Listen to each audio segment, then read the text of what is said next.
Hey everybody, welcome to UroNurse. Hold the phone. This isn't UroNurse. This is big news from UroNurse. I don't dress up like this for UroNurse, but I'm launching a brand new podcast, so I thought I'd get a little fancy.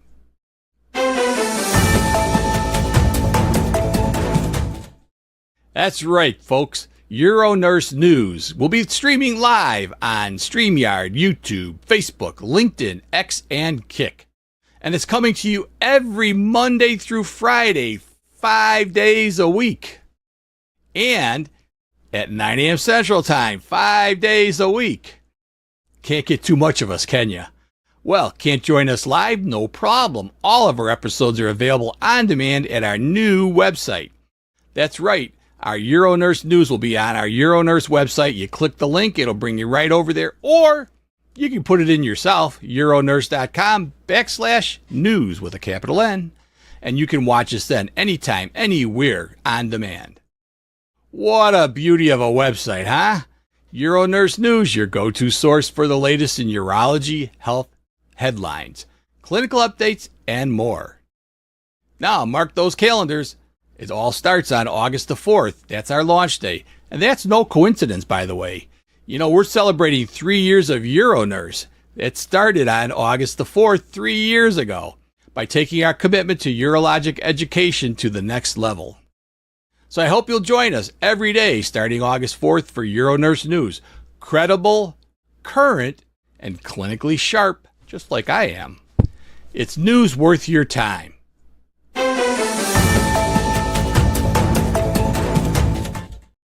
Okay, you heard it here first. UroNurse News coming August the 4th.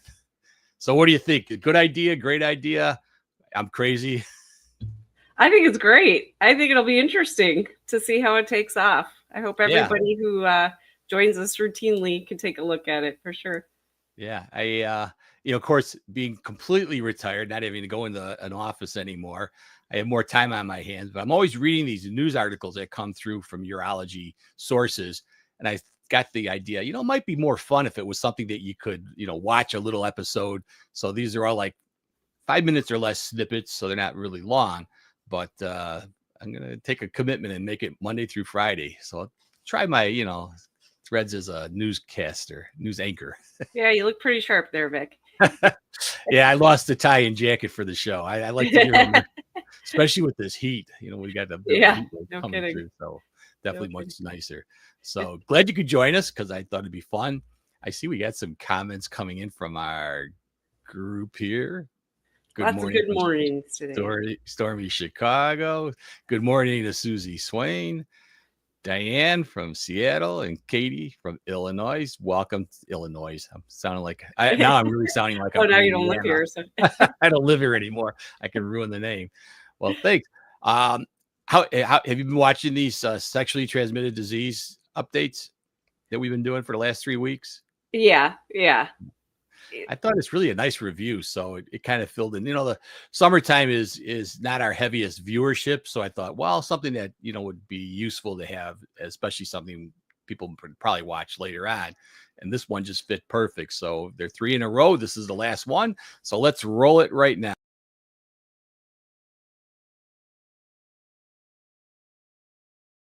So welcome back to Module 2, Part 2 of Sexually Transmitted Infections, Essential Knowledge for Healthcare Providers. I'm Kirsten Trudeau, and this is another presentation from the Kentucky Infection Prevention Training Center. Funding for this presentation was provided by the Kentucky Department for Public Health. Content includes discussion of unlabeled use of products. I have no financial interest or other relationships with the manufacturers of products, and no commercial support was provided for this educational activity. So our objectives today are going to be to identify and describe mpox, bacterial vaginosis, and vulvovaginal candidiasis, determine appropriate screening, testing, and treatment for each infection, review STI screening and testing sites for each infection, and discuss prevention methods including safe sex, prophylaxis, and vaccines. So we'll start off with Mpox.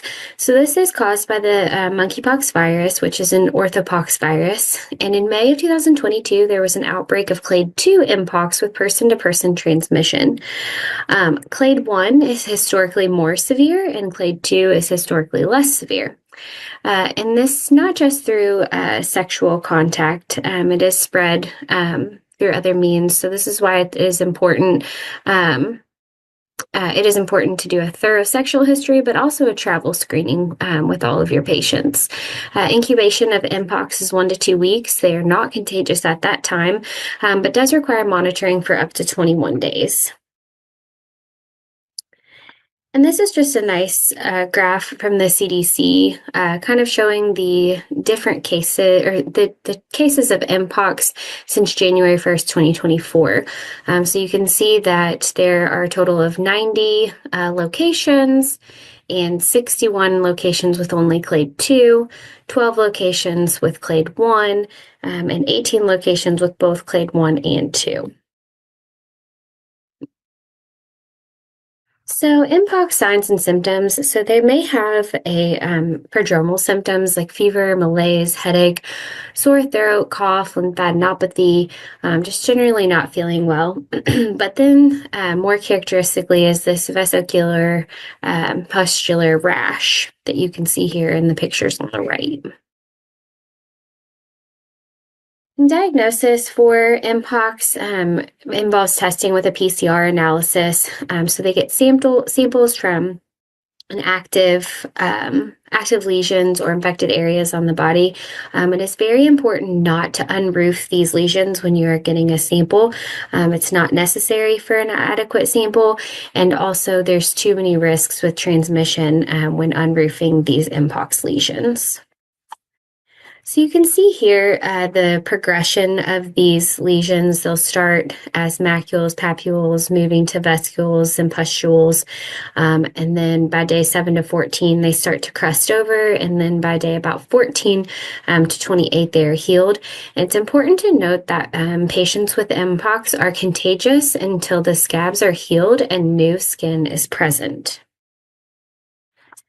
So for Mpox treatment, it's typically supportive care with pain control, and there are not any current approved treatments for Mpox, but there are some severe manifestations that might require further therapies.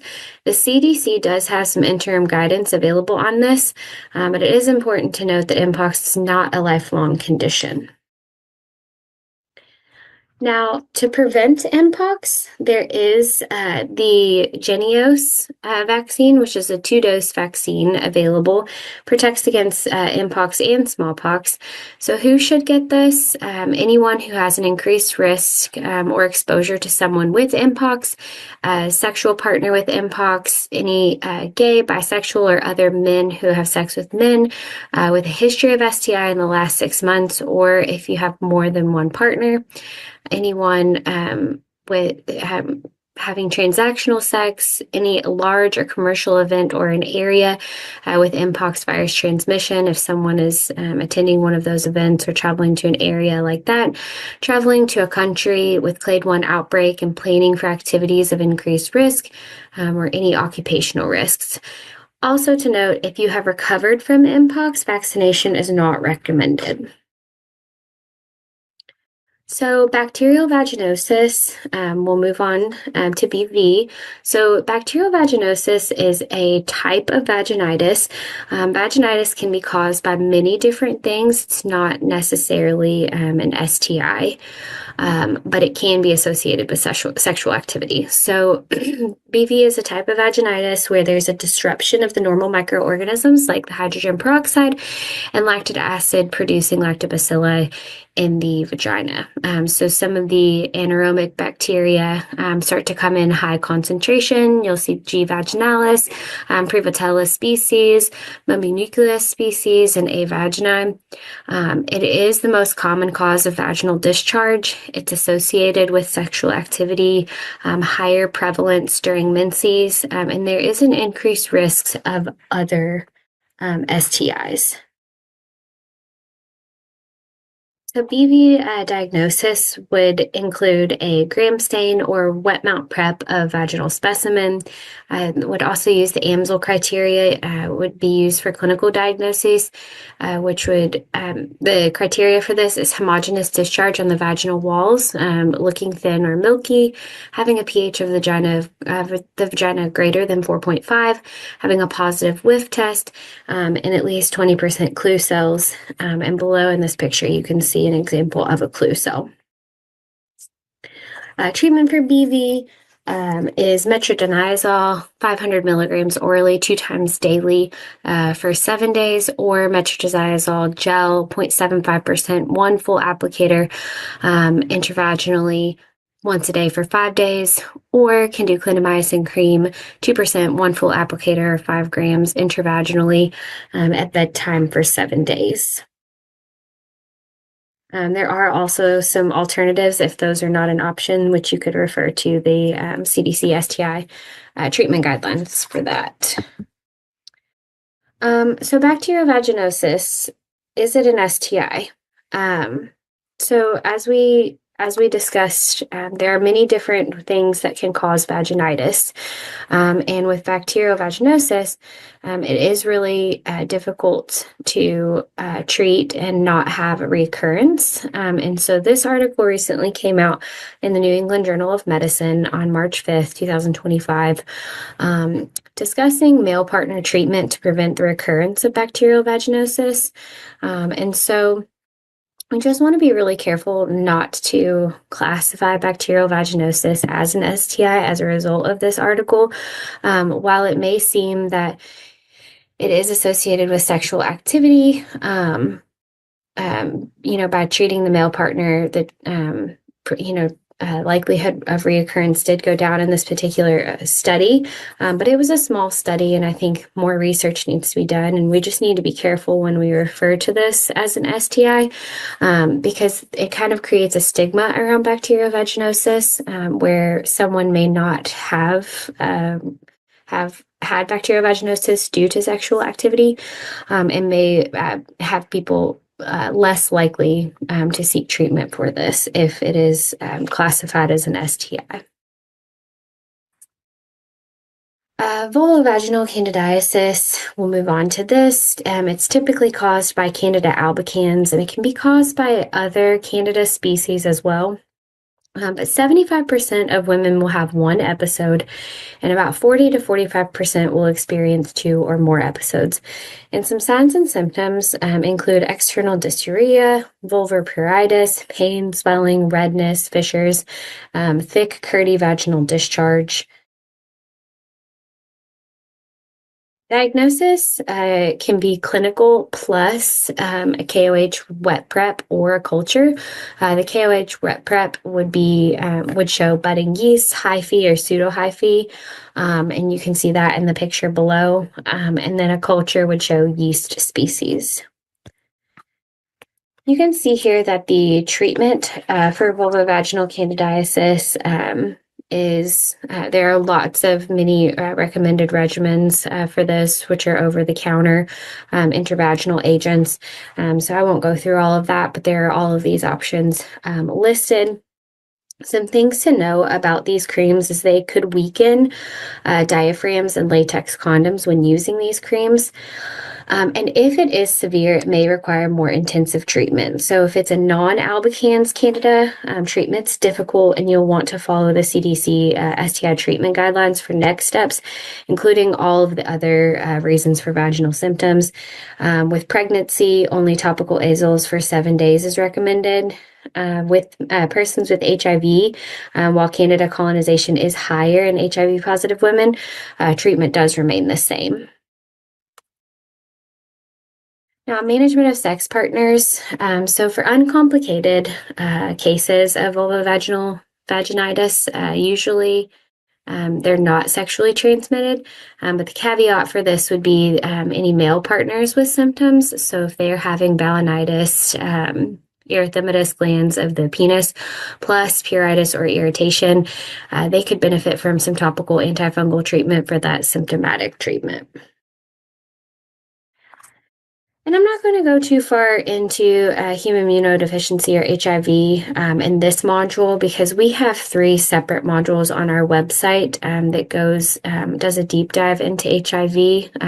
That is a wonderful set of modules. So we have one on HIV transmission, pathogenesis, and diagnosis, and then the introduction to HIV, pre-exposure prophylaxis, and then general principles of HIV treatment that you can see on our website.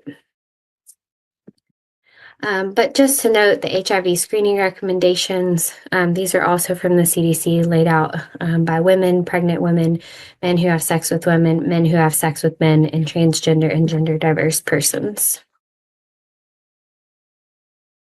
So complications of untreated STIs, there can be effects on fertility, pelvic inflammatory disease, increased risk of some cancer, disease spread to partners, which is a public health concern as well, increased risk of HIV and transmission to fetus and neonate. So when it comes to testing, more recently, we have started learning more about extragenital testing. And this is a nice study from Friedman and O'Brien discussing extragenital testing increases case detection of gonorrhea and chlamydia, the impact of implementing nucleic amplification testing. So this study showed that there was an increase in the detection of gonorrhea and chlamydia, particularly in men who have sex with men, by doing extragenital testing. So this study found a 4-fold increase in gonorrhea detection and 2-fold increase in chlamydia detection exclusively at extragenital sites, being the pharyngeal and rectal sites. Self-collected specimens. So self-collected swabs can be vaginal, oropharyngeal, and rectal, and self-collected swabs are safe, effective, and preferred. Urine samples from males to screen for gonorrhea can be left at room temperature for several days, ideal for people who are refusing examinations, and then 97% of people would visit an STI clinic again if self-collected rectal swabs were a standard practice. And there recommendations for published guidelines on self-collection. We do need further recommendation for these published guidelines on self-collection instructions. Some education from different handouts that you can give to patients on how to perform STI self-collection. You can see here these images. There's an image and instruction for rectal, oropharyngeal, as well as vaginal self-swabs. Expedited partner therapy. So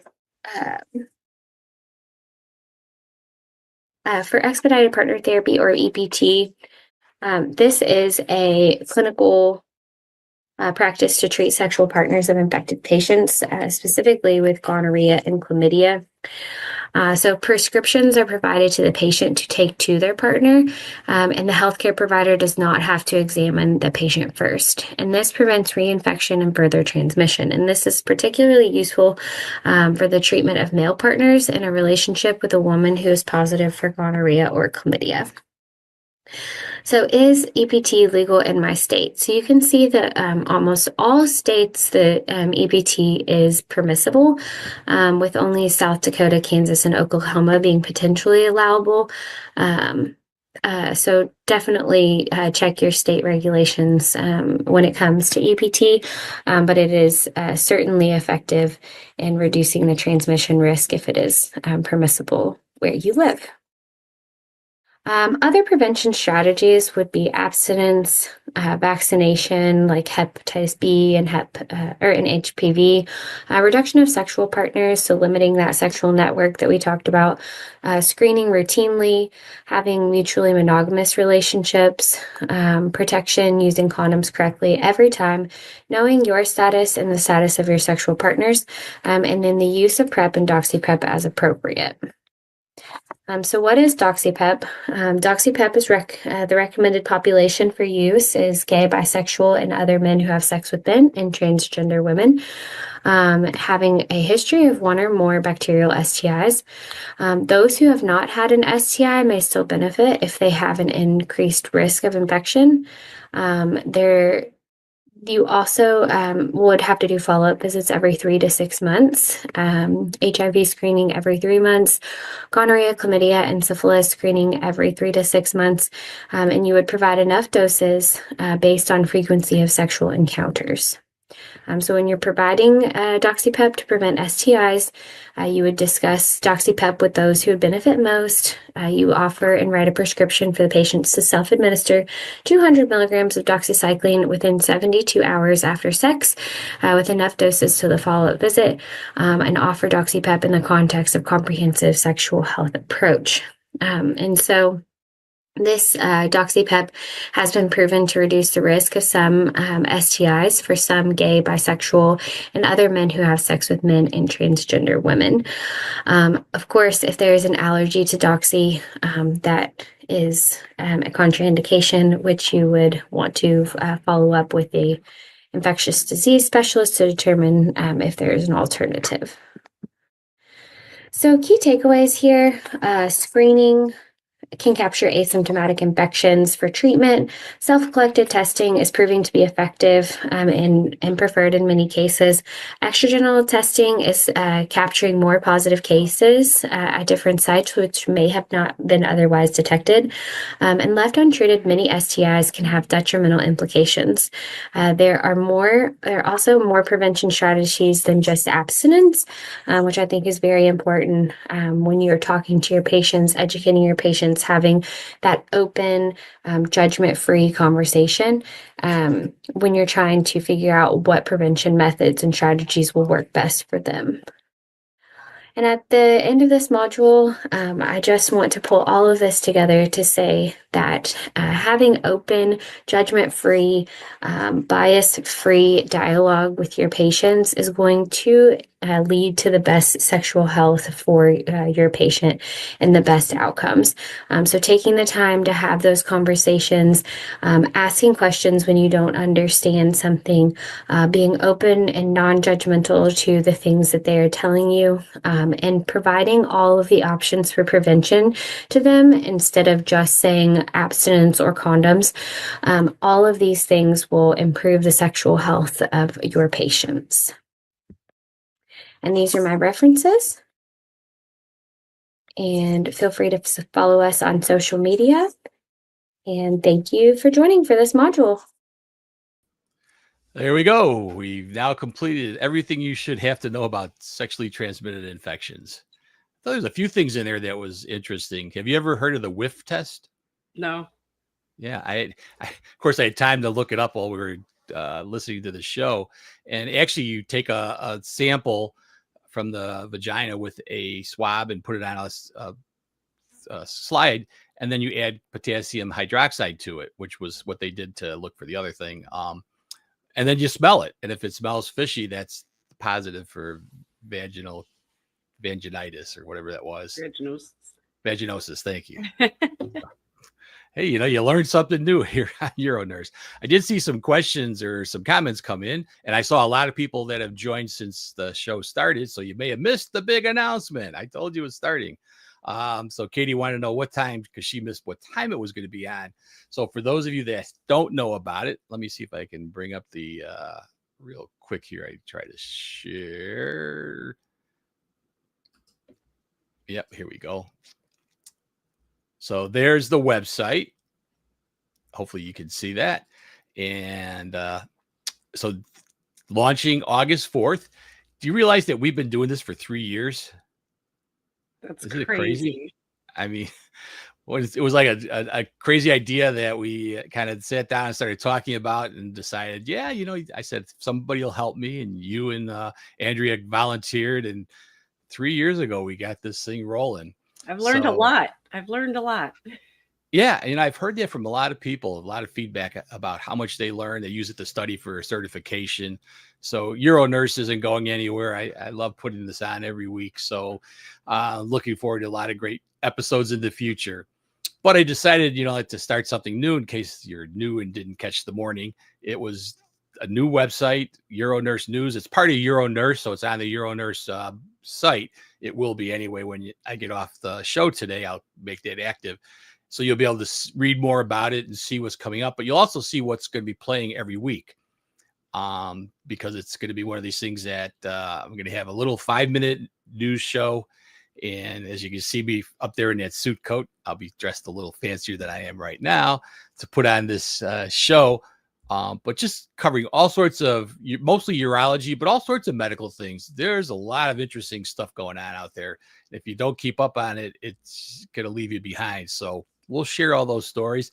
People have stories they want to submit and send to me. Feel free to do that too. There'll be a button on there to send information to contact me. So let's see. We do have some comments. Oh yeah, and I keep forgetting to answer Katie's question, which is, what time is it going to be at? 9 a.m. Central Time. What other time would it be? Keep it consistent. All right. So let's see. We got some more folks coming in from California. Charlene, amazing 3 years. Yes, every week I learned something new. Charlene's been with us, I think, the whole 3 years. Mm-hmm. So it's great to see a lot of fans that have stayed with the show. And Nisha said, "Whiff, we used to do it years ago." Yeah, I'd never heard of it. So I was kind of curious myself to see what it was. And it is a smell you can't forget. Well, maybe I'm glad I didn't know. Maybe I'm glad it isn't something I knew about. Let me see. I'm going to get this. Let's take this off the screen. There we go. Yeah. I guess so. It's a smell you can't forget. It's almost like going to work and when you've got smelly urine and you feel like you smell it on you for the rest of the day. Oh, yeah. To go home and take a shower. Some of those badly infected catheters, and it's yeah. And thanks to you, King. I don't know if I'm saying this right, King Wang. I think I got the Wang right. Thank you. You learn something new every week. It's amazing. So yeah. You guys are the reason we keep coming back every week and doing this because, if there's nobody watching, there's no sense doing it. I mean, it's fun to do, but, it's been a ride, 3 years. It's really good. So, and I'm glad to have help because sometimes, doing this on your own is trying to come up with questions and things to talk about is difficult. And Lori's always the best one to have just to kind of keep it real. And you're not retired, so you're more current than I am. No, I'm not retired. I got a ways to go still. Yeah, we got more comments coming in. Nisha said, "Nice review. Thank you." And daily news sounds great. Good. I'm hoping that we'll see how that goes. See if people are watching it. Again, if it's successful, I'll keep doing it. I've got a huge list of news stories to read through and to produce. It's going to be a lot different because they're going to be pre-recorded, so it won't be coming on live, although I'll release them like a live show every morning at 9 o'clock. But I've got a little different format and stuff, so I'm sure evolve like anything else. Question: how to prepare for certification tests? Urology nurse practitioner. What do they say? Practice, practice, practice. I think this is a good preparation for it. They SUNA has their own textbook, adult. I can't remember what it's called right now, but you can buy it. And that's a great study guide.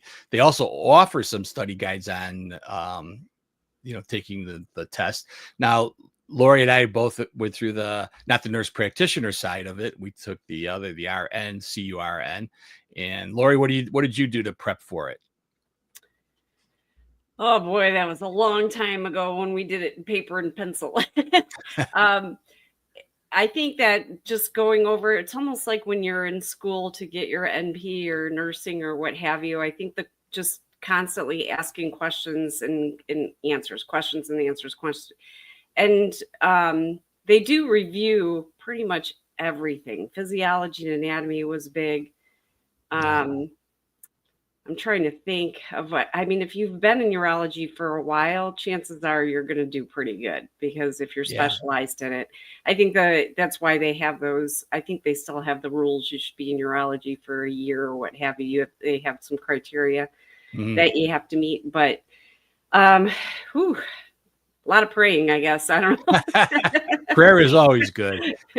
It was a tough test for me, but that was a long time ago. So I don't know how it is now. But I think you're right. If you're in the field and you're practicing on a daily basis, what you know, think about what you know and answer the question with what you really would do. Most of the time, you're going to be right.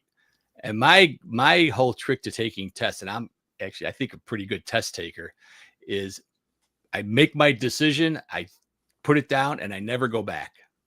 Or Because pick as soon B. as Pick yes, B. as soon as you start thinking through, and then it's like, well, could it be? Because they say, on a multiple guess choice, two of them are clearly wrong. Two of them are hard to figure out which is right. So you got a 50-50 shot. And what'd you say? Pick B? Pick B. I don't even know how it is now, But yeah, that's I took a long time ago, took the certification test. And as you said, back then it was paper and pencil. And then in the old days, to recertify, you had to either take the test again or do this some kind of a module presentation or something. It was crazy. And to me, it was easier to take the test again than to do that. So I took it twice. That must have been a long time ago. I really recommend getting your continuing education because I don't want to take that test again. Yep. Much easier. And you have to have somebody in urology and all the stuff that we're putting through here. Right. Last year I counted up, we had, I think, 13 hours of continuing education in urology subjects. And you only need, I think, is it 20 no, 20 for the state of Illinois. It used to be 50 for recertification for nurses anyway. Yeah. And then they and now it's 36. And, even if you're like a SUNA member, they offer a free credit every month. So if you keep up on those credits, you're going to get your 36. And you know what, that's part of the reason why I go to the conferences too. Because the conferences are big. You get a lot of credits that way too. Yep, absolutely. All right. Well, it's been great doing this review on STIs. And hey, everybody, don't forget about that coming August the 4th. Watch for it to be on the website. I'll probably be throwing a lot of reminders out there too. But next week, we've got a regular speaker coming in for a regular show. And here's what it's about. Pluvicto is changing the landscape of advanced prostate cancer treatment. But is it right for you or someone you love? In this must-watch episode, host Vic Senese sits down with prostate cancer expert Dr. Elliot Siegel to discuss the real-world use of Pluvicto. We will discuss the radiopharmaceutical industry and where it's headed. How therapies like Pluvicto work, who qualifies, what to expect during treatment, and how it's impacting survival and quality of life. Join us on July 26th at 9 a.m. Central Time to learn more.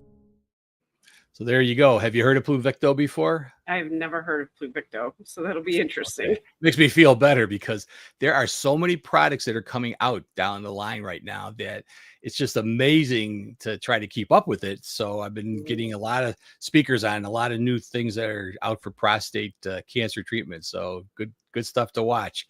All right, everybody. Well, have a great weekend. I hope the storms hold off a little longer because I've got friends coming over for a picnic.